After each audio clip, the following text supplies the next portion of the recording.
Hello everybody and welcome to Cinema Savvy. It is myself, George, and today I'm bringing you a very short review on the Eyes of Tammy Faye, the biopic on Tammy Faye starring Jessica Chastain, also produced by Jessica Chastain.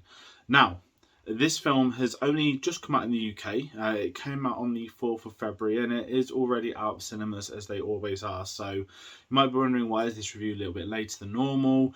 You know, this is already out on Blu-ray in America from last November, so some other countries saw this months ago, and you know, it's Oscar season. It's the time of year where we get films months after all the others do. We've got some catching up to do on some new releases, of course. We've seen videos for Uncharted and Death on the Nile, and with it being Oscar season, we aim to cover as many of those films as possible. So this is the first video in the sort of the new, not series of it, but the post-predictions videos. So we have our own roadmap.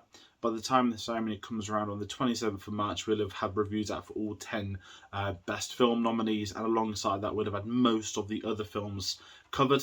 Chris and Tate will be on animation videos, they always do. There'll be a few other reviews that I think there's only 2 left for Best Picture, or 3, sorry, that we need to do, and a few other things. So pretty much every Monday and Wednesday for the next 5-6 weeks, you're going to get some Oscar reviews, and we're kickstarting with this one. And it's a really interesting one to speak about because Tammy Faye, I'm going to be absolutely blunt. This happened during Oscar season. I didn't know anything about this person in real life. Obviously, I know that she's an evangelist, and this is a biopic that covers her life from an early age, sort of rising up through the TV and reflecting on her legacy. And as biopics often are at this time of year, they are always interesting to watch. And this one's one I was quite curious about, because when you know nothing about somebody, it's always really interesting watching it and then trying to read up some stuff after the film comes out, trying to see some behind the scenes, you know, how faithful was it, all that kind of stuff. And what I was really surprised about is that obviously Jessica Chastain, I mentioned she produced this. I was quite surprised to read that she acquired the rights, I think in like 2012, of a documentary or to do a biopic on her, and obviously took X amount of years for it to enter production. And it's been really fascinating reading into that side of things. Now, awards-wise, it's not been nominated for Best Picture, of course. It has been nominated for Actress and Makeup, and I'll give my thoughts towards the end of the video on what we think of those. But as always on an intro, I want to hear from you guys. If you have seen the film, please comment your thoughts on Tammy Faye. As I mentioned, there's a lot of Oscar stuff coming on the way. Please do hit that like button. We've got some goals we're working towards, and subscribing also really helps with that. And as I said, a lot more Oscar videos coming the next couple of weeks. Wednesday's going to be Don't Look Up. That'll be me and Chris on that one. And if you are new to the channel, of course, we're a film review. We do a lot of reviews, discussions, all that kind of stuff, with Oscar season being a big one. Every year we build up to Oscar live stream. So if you do want to find out what videos we are doing, the best thing to do is not only to hit the subscribe button, but to follow us on our social medias. That is Twitter at cinema_savvy, Facebook and letterboxd.com/cinemasavvy. And we have a link to TeePublic in that description below, which you can check out. So please do have a look on there. We are building up our socials. We're a lot more active. And yeah, it's Oscar season. And it's always really hard to approach a film like this. Not only knowing something, but with a biopic, a lot of the time you're drawn on either the writing, the performances, did they get the story right, all that kind of stuff. And with this, we of course have Jessica Chastain as Tammy Faye, who I think she's great in this film. Again, as somebody that isn't familiar with the real life Tammy Faye, it's really interesting seeing how they're able to make Jessica Chastain look like her. I've seen a lot of people laughing online at some of the makeup in this film. And now obviously we'll get to Andrew Garfield shortly, but I can completely understand why some people think the makeup does look weird. But when you see what she's like in real life and all that kind of stuff, it's quite amazing that they're able to transform her into this character through makeup. And I've got absolutely no issue with that, if I'm being completely honest. And as well as this, speaking of performances, I'm going to talk about Andrew Garfield, because the film does come down to their chemistry. Whenever it follows them, Andrew Garfield's playing Jim Baker, who was her husband, of course, her first husband. And it's essentially the crux of the story. Like many of these films, it follows them meeting for the first time, how their relationship develops, falls apart, and all that kind of stuff. So when I approach this film from a performance standpoint, I'm going to immediately say they're both great. But obviously with a film about Tammy Faye, she does need to be the lead, and Jessica Chastain is superb, as she always is. I know this is her 3rd Oscar performance now that she's been nominated for, and I can completely see why. I think she is the best thing in this film, and Andrew Garfield is superb, but at no point can I ever not see Andrew Garfield, and that isn't a criticism, but I struggle to see him as Jim Baker more so than him as Andrew Garfield. And meanwhile, with Jessica Chastain, I guess with the makeup, she completely transforms into this character.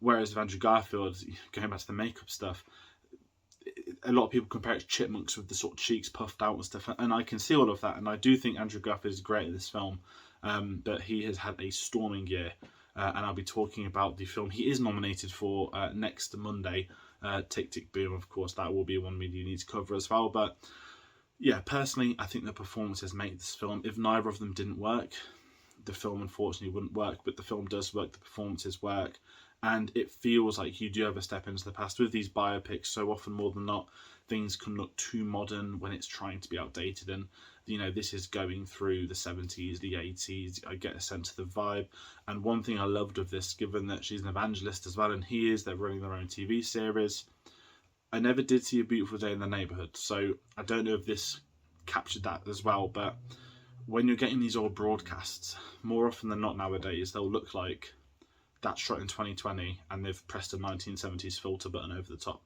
I was really took away by this film, how they're able to go into that history of stuff, and it looks like you're watching a 70s broadcast. It doesn't look like a modern broadcast with filters or blurs. It feels really authentic, and that's what surprised me more than anything with this film, was they're able to go back into history, and you're able to separate those eras so well, and I think that's a testament, I guess, to the production design, the production values, the direction, of course, and those performances. At no point do they ever feel like they're in the wrong decade, in the wrong century, I guess you could say too, and I think that is something that's very underrated biopics. Sometimes the films can backfire because of, with 4K cameras, all that kind of stuff, modernism can really have issues with the old school format, but I think this was unbelievably well done in that respect, and that's a big thing going for it. You get the production designs wrong.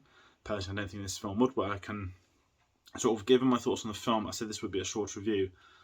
Personally, I don't think there's much more to it than the actual actors. Now, it explores the greed of, not of religions, of whatnot, but the corruption of the company, who they were working for, what they were doing, what they were exposing, their power in politics.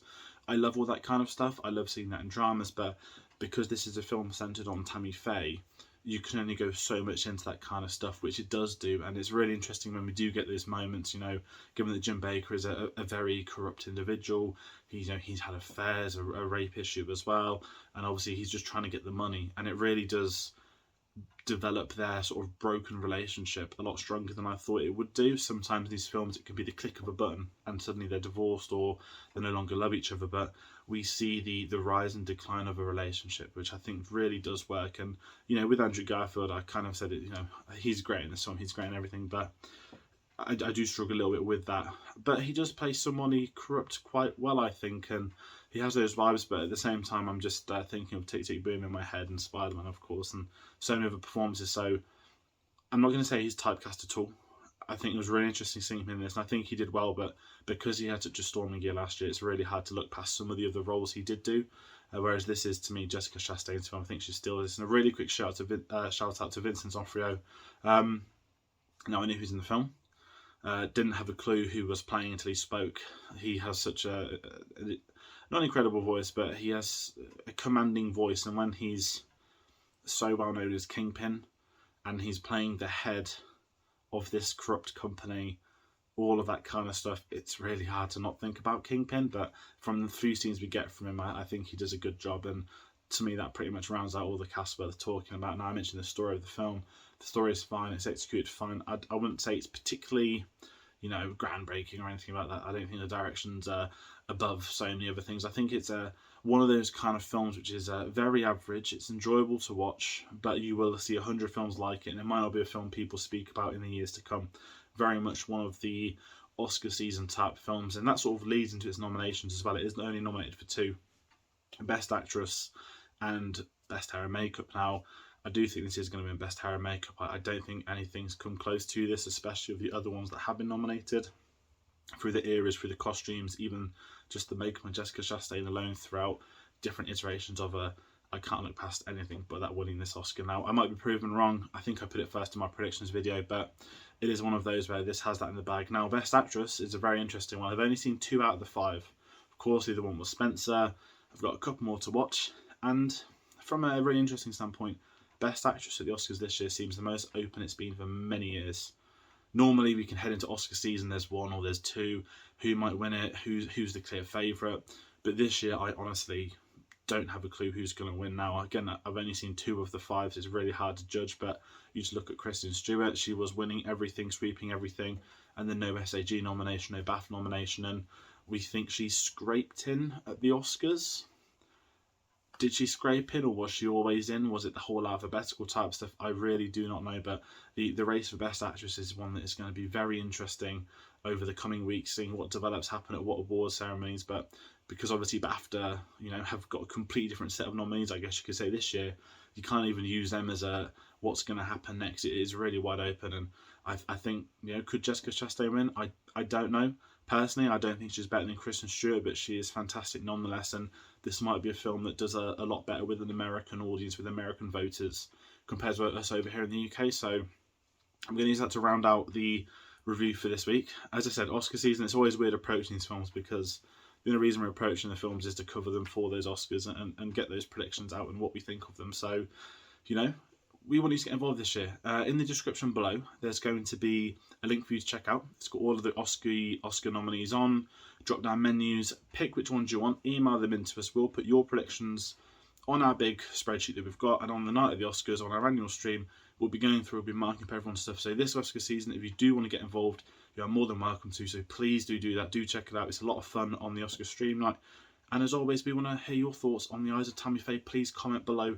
Hit the like button, do subscribe. As I said, the next review is going to be Don't Look Up. That's going to be this Wednesday. That's me and Chris. That's one of the best film nominees, one of the few we've got left to cover on the channel. So that's going to be a very interesting discussion. Obviously, that's held in very different regard online to certain people on one. So that's going to be a fun one to talk about. I did see it back in December, but I will be seeing it again, and do I want to see it again? That's the question for that film. So, as always, social medias are going on the bottom of the screen now. That is Twitter at cinema_savvy, Facebook and letterboxd.com/cinemasavvy. A link to TeePublic in the description below. And as I said, Oscar season's underway. There's a lot of films for us to cover. There's a lot of videos coming out, new releases, older releases. I guess, this is September. This is technically a 2021 film, but 22 over here in the United Kingdom. So I'm going to thank everybody for watching at home. I thank you for getting involved as always, and be sure to see you on the next one. Take care.